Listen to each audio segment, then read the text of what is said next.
गंगाखेड शहरातील धुळीने आणि प्रदूषणाने संपूर्ण शहर विळख्यात घेतले आहे. अनियमितपणे जाळलेला कचरा, फॅक्टरीतील धूर आणि रस्त्यावरील धुळीमुळे शहरातील नागरिकांना हानी पोहोचत आहे आणि यामुळे श्वासनाच्या समस्या नागरिकांना होत आहेत. म्हणून प्रशासनाने उपाययोजना करून अनियमित प्रदूषण करणाऱ्यावर कारवाई करावी आणि शहरातील हवा स्वच्छ करावी, अशी मागणी नागरिकातून होत आहे. सध्या गंगाखेड शहरातील AQI हा 100 गुणाच्या वर गेला आहे. तर या प्रदूषणामुळे मानवी शरीरावर व बालकांवर नेमके काय काय परिणाम होतात, याबद्दल गंगाखेड येथील डॉक्टर केशव मुंडे यांनी माहिती दिली आहे. डॉक्टर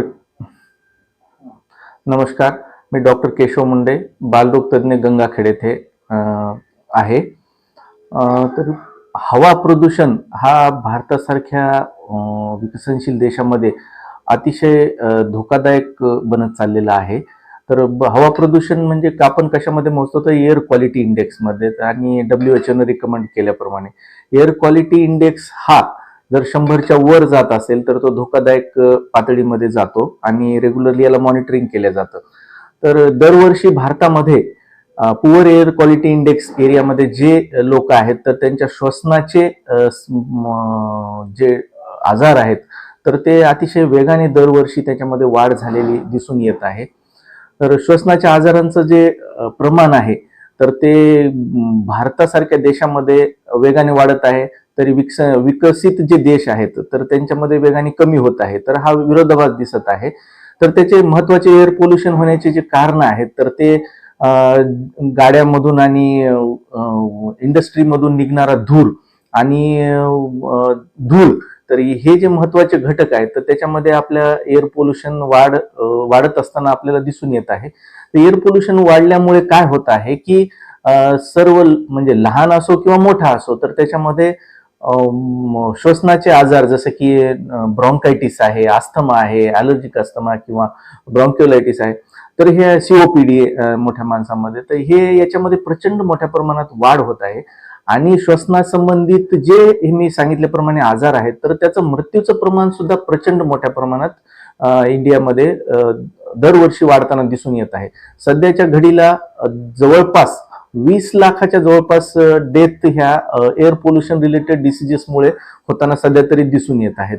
तर जे की ग्लोबल बर्डनच्या म्हणजे संपूर्ण जगामध्ये 80 लाख डेथ होतात या संबंधित आजारांनी आणि एकट्या भारतामध्ये त्या 20 लाख पर्यंत आकडा गेलेला आहे. तर ती अतिशय चिंता करण्यासारखी गोष्ट आहे.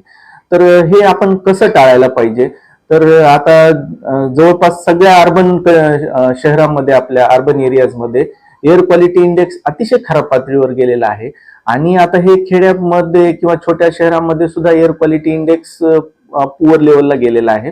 तर नागरिकांनी विशेषतः काळजी घेणं आवश्यक आहे की आपल्याला एअर पोल्युशनशी संबंधित श्वसनाचे आजार आपल्याला होणार नाही. तर ते आपण कसे टाळू शकतो, तर आपण शक्यतो धुळीच्या ठिकाणाहून जाताना किंवा प्रवास करताना, उघड्यावर मोटरसायकल वगैरे प्रवास करताना, रस्त्याने फिरताना, तर आपलं मास्क वापरला तर अतिशय चांगलं, परंतु कमीत कमी आपण तोंडाला रुमाल किंवा महिलांनी स्कार्फ वगैरे बांधून जाणं आता अत्यंत आवश्यक झालेलं आहे. कारण मी ज्या शहरामध्ये राहतो गंगाखेड, तर आपण ही गुगलवर चेक करू शकता. तर एअर क्वालिटी इंडेक्स असं तुम्ही टाईप केलं तर तुम्हाला तिथेही दिसेल की आमची जी एअर क्वालिटी इंडेक्सची पातळी आहे तर ती आता 100 ते 150च्या यामध्ये डेंजर झोन मध्ये गेलेली आहे. आता ह्याच्यासाठी सरकारने खूप मोठ्या प्रमाणावर पावलं उचलणं आणि पर्यावरणाचं संरक्षण करणं आवश्यक आहे.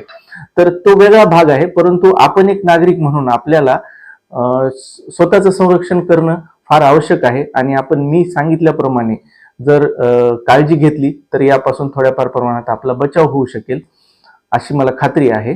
धन्यवाद. प्रतिनिधी राजकुमार मुंडे, DLP न्यूज, गंगाखेड.